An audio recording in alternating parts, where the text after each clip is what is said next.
Visakha Gajuwaka steel plant police station పరిధిలో 25న అల్లరిమూకలు Ravi group Bobby group మధ్య ఆధిపత్య పోరు కోసం వైరం. స్టీల్ ప్లాంట్ పోలీస్ స్టేషన్ పరిధిలో 25న అల్లరిమూకలు రవి గ్రూప్ బాబీ గ్రూప్ మధ్య ఆధిపత్య పోరు కోసం వైరం.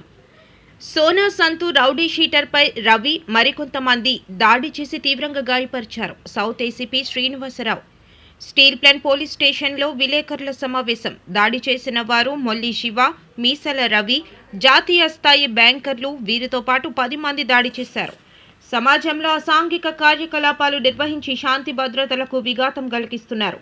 తల్లిదండ్రులు పిల్లల నడవడికను నిశితంగా గమనించాలి. సౌత్ ఏసీపీ శ్రీనివాసరావు దాడికి పాల్పడిన వాళ్లను పట్టుకున్న స్టీల్ ప్లాంట్ సిఐ కేశవరావుతో పాటు ఎస్ఐ రవికుమార్, శ్రీనివాస్ సిబ్బంది. విశాఖపట్నం సిటీలో రౌడీలకు ఆస్కారం లేదు. ఎట్టి పరిస్థితుల్లో రౌడీ యాక్టివిటీస్ ఉంటే మాత్రం ఎట్టి పరిస్థితులు ఉపేక్షించేది లేదు. ఇది మా సిపి గారు ఉన్నంతకాలం ఎట్టి పరిస్థితుల్లో కూడా ఈ ఉపేక్షించే ప్రసక్తే లేదని చెప్పేసి అందరికీ తెలియపరుచుకుంటున్నాను. దీనిలో భాగంగా మొన్న 25వ తారీఖు నాడు ఇలాంటి యాక్టివిటీ ఒకటి మా అవుట్స్కట్స్లో, అంటే లారీయాడ్ అనే ఏరియా ఉంది ఇక్కడ స్టీల్ ప్లాంట్ ఏరియాలో. అక్కడ ఈ గంట్యాడ సంబంధించిన వాళ్ళు, న్యూపోర్ట్ పోలీస్ స్టేషన్ సంబంధించిన వాళ్ళు 2 గ్రూపులు కొట్టుకోవడం జరిగింది. దానిలో భాగంగా ఒక గ్రూపు ఇంకో గ్రూప్ మీద అటాక్ చేశారు. దానిలో భాగంగా వీడు సంతోష్ అని చెప్పేసి పాత రౌడీ షీటర్ అండి. పాత రౌడీ షీటరు వాడు యాక్చువల్గా న్యూపోర్ట్ పోలీస్ స్టేషన్ సంబంధించిన రౌడీ షీటరు. మన పోలీసు అక్కడి నుంచి వేరే మండలాన్ని పంపించారు. వాడు మరి అక్కడి నుంచి ఇక్కడికి వచ్చాడు. వచ్చిన వాళ్ళ పిల్లల కోసం అని చెప్పేసి అన్నాడు. కానీ వీడి యాక్టివిటీస్ కూడా వాళ్ళు ఉన్నాయి. రెండో గ్రూప్లో వీడున్నాడు.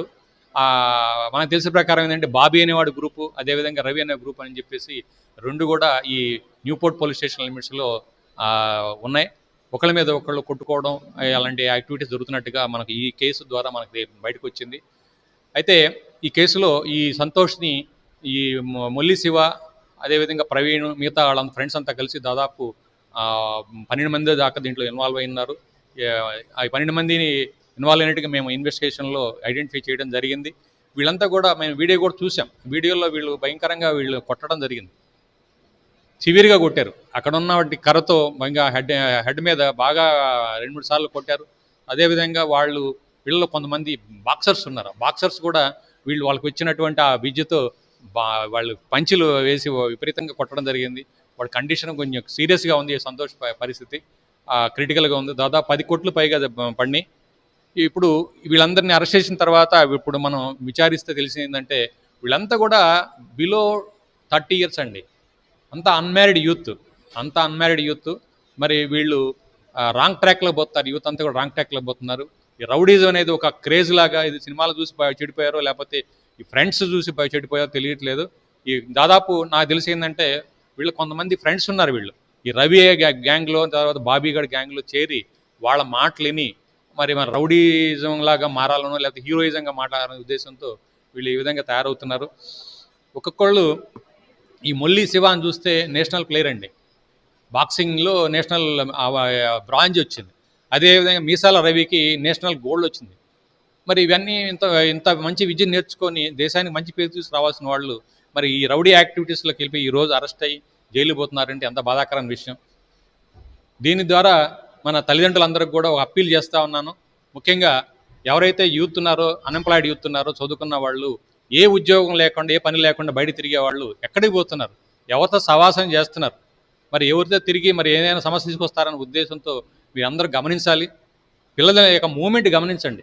ఈరోజు ఎక్కడికి పోతున్నారు, ఎవరితో ఉన్నారు అనేది అబ్జర్వ్ చేయండి. అదర్వైజ్ మీ పిల్లలు ఈ సొసైటీకి ఎందుకు పనికి రాకుండా పోతారు.